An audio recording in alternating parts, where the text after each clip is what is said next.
Hello മക്കളെ, അൻവറ miss ആണ്. അപ്പോൾ എടാ, നമ്മുടെ ക്രിസ്മസ് എക്സാം ഒക്കെ ഇങ്ങ് എത്തിയല്ലേ. ദേ നമ്മുടെ ഓണം എക്സാം കഴിഞ്ഞ് അതിന് ശേഷം നമ്മൾ വീണ്ടും പഠിക്കാൻ തുടങ്ങി. പറഞ്ഞിതാ പെട്ടെന്ന് നമ്മൾ ആര് വന്നോ, ക്രിസ്മസ് എക്സാം ഇങ്ങ് എത്തി. അപ്പോൾ ഇനി നമുക്ക് പഠിച്ചു തുടങ്ങണ്ടേ നമ്മുടെ എക്സാമിന് വേണ്ടിയിട്ട്. നിങ്ങൾക്കറിയാം നമ്മുടെ second unit and third unit നമുക്ക് എന്ത് വേണം, കംപ്ലീറ്റ് ചെയ്യണം അല്ലേ. അപ്പോൾ ഇംഗ്ലീഷിനെ കുറിച്ചാണ് മിസ് പറയുന്നത്. നമുക്ക് ഇംഗ്ലീഷ് നമ്മൾ ചാപ്റ്റേഴ്സ് ഒക്കെ നമ്മൾ പഠിച്ചു കഴിഞ്ഞു അല്ലേ. പക്ഷെ നമുക്ക് എന്തുണ്ട്, പരീക്ഷയ്ക്ക് വേണ്ടിയിട്ടുള്ള ചോദ്യങ്ങൾ നമ്മൾ പഠിക്കണം. അപ്പോൾ ഇംഗ്ലീഷിൽ നമ്മളെല്ലാവരും വിചാരിക്കും നമ്മളെ പാഠത്തിൽ ചോദ്യങ്ങളായിരിക്കുമോ പരീക്ഷയ്ക്ക് വരാമെന്ന്. ഒരിക്കലും അല്ല അല്ലേ. നമ്മളെ ക്വസ്റ്റ്യൻ പേപ്പറിന് കണ്ടാൽ നമുക്കറിയാം ഭയങ്കര രസമായിട്ട് നമ്മുടെ അടുത്ത് പിക്ചർ ഡിസ്ക്രൈബ് ചെയ്യാനുണ്ടാവും അല്ലേ. അപ്പോൾ നമ്മളെ പാഠത്തിൽ തന്നെ നമുക്ക് എന്തുണ്ട്, പിക്ചേഴ്സ് ഒക്കെ തരാറുണ്ട്.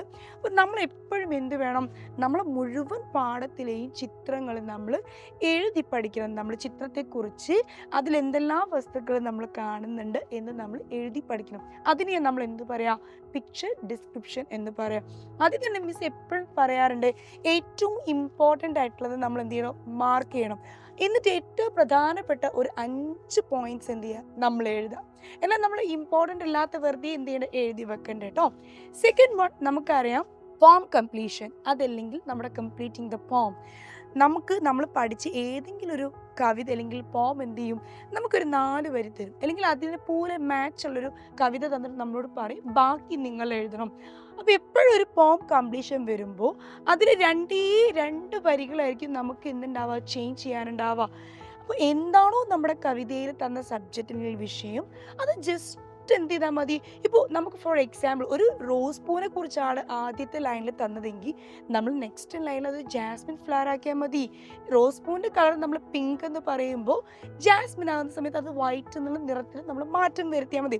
പലപ്പോഴും എല്ലാവർക്കും പേടിച്ച് എല്ലാവരും വിചാരിക്കും, ഞാൻ എങ്ങനെയാണ് ഇപ്പോൾ ഈ പോം എഴുതാന്നുള്ളൊരു ടെൻഷനില്ല കുഞ്ഞുങ്ങൾ എന്ത് പറയാ നമ്മുടെ അടുത്ത് പറയാം.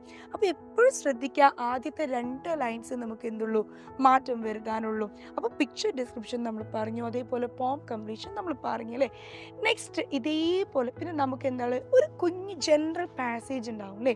നമ്മളടുത്ത് ഒരു ചെറിയ പോം അല്ലെങ്കിൽ ചെറിയൊരു പാരഗ്രാഫ് ഒക്കെ തന്നിട്ട് അതിൽ ചോദ്യങ്ങൾ ചോദിച്ചിട്ട് നമ്മളോട് ഉത്തരം എഴുതാൻ പറയും. ഇവിടെ എപ്പോഴും എല്ലാവരും തെറ്റിക്കുന്ന ഒരു കാര്യമുണ്ട്. എന്താണോ ചോദ്യം അതിൻ്റെ ഉത്തരം മാത്രം ജസ്റ്റ് എന്ത് ചെയ്യും, ഒരു 1 വേർഡായി അല്ലെങ്കിൽ ഒറ്റ വാക്കിൽ എഴുതി വെക്കും. അങ്ങനെ ചെയ്യാൻ പാടില്ല. നമ്മൾ ഇംഗ്ലീഷിൽ ഏത് ലാംഗ്വേജും ആവട്ടെ, നമ്മൾ ഉത്തരം എഴുതുമ്പോൾ ആ സെൻറ്റൻസ് എന്ത് ചെയ്യണം, നമ്മൾ മുഴുവനായിട്ട് എഴുതണം. ഓക്കെ, ഇതൊക്കെ നമ്മൾ ലൈവിൽ ഇനി പ്രാക്ടീസ് ചെയ്ത് പഠിക്കട്ടോ. പക്ഷെ മിസ്സ് നമ്മളെ ചോദ്യങ്ങളുടെ ഒരു രൂപമാണ് എന്ത് ചെയ്യുന്നത്, നിങ്ങളോട് പറയുന്നത്. അതേപോലെ നമ്മളെ സംബന്ധിച്ച് നമ്മുടെ അല്ലേ, എന്താണ് ആനിമൽസ് ആണെങ്കിൽ അതിൻ്റെ യങ് വൺസ്, ഇതൊക്കെ നമുക്ക് ഇമ്പോർട്ടൻ്റാ. ആനിമൽസ് അതിൻ്റെ സൗണ്ട്സ് ഇമ്പോർട്ടൻ്റ് ആണ്. റിഡിൽ ക്വസ്റ്റ്യൻസ് നമുക്ക് ഇമ്പോർട്ടൻ്റ് ആണ്. അപ്പോൾ നമ്മുടെ പാഠത്തിൽ നമ്മുടെ എന്താണ് ഒബ്ജക്ട്സ് ഉള്ളത്. ഇപ്പോൾ ഫ്രൂട്ട്സ് ആണെങ്കിൽ ഫ്രൂട്ട്സിൻ്റെ ഒരു 2-3 ഫ്രൂട്ട്സിൻ്റെ റിഡിൽസ് എന്ത് ചെയ്യണം, നമ്മൾ പഠിച്ചു വെക്കണം.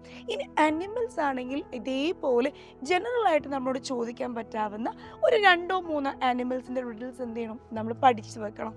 അപ്പോൾ ഇങ്ങനെ നമ്മളൊരു പ്രോപ്പർ പ്ലാൻ ചെയ്തിട്ട്, ഇപ്പോൾ മിസ്സ് പറഞ്ഞതുപോലെ നമ്മൾ വ്യക്തമായിട്ടൊരു പ്ലാനിങ്ങോടുകൂടി പഠിച്ചു പോയാൽ നമുക്ക് എന്ത് ചെയ്യാൻ പറ്റും, എക്സാം വളരെ ഈസി ആയിട്ട് എഴുതാൻ പറ്റും. അപ്പോൾ നമ്മൾ ഈസി ആയിട്ട് എഴുതണമെങ്കിൽ പ്ലാനിങ് വേണം. പ്ലാനിങ്ങിൻ്റെ കൂടെ നമുക്ക് എന്ത് വേണം, പ്രാക്ടീസ് വേണം. ഇങ്ങനെ പ്രാക്ടീസ് വേണമെങ്കിൽ എന്ത് വേണം, നിങ്ങൾ നമ്മുടെ എല്ലാ ക്ലാസ്സും കാര്യങ്ങളും വീഡിയോസും ഒക്കെ എന്ത് ചെയ്യണം, നിങ്ങൾ നിർബന്ധമായിട്ട് ഫോളോ ചെയ്യണം, കാണണം.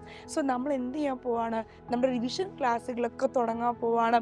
അപ്പം മക്കളെല്ലാവരും എന്ത് ചെയ്യണം, നമ്മളെ കൂടെ ഉണ്ടാവണം. നമുക്ക് ക്ലാസ്സിൽ കാണാം കേട്ടോ. Bye bye.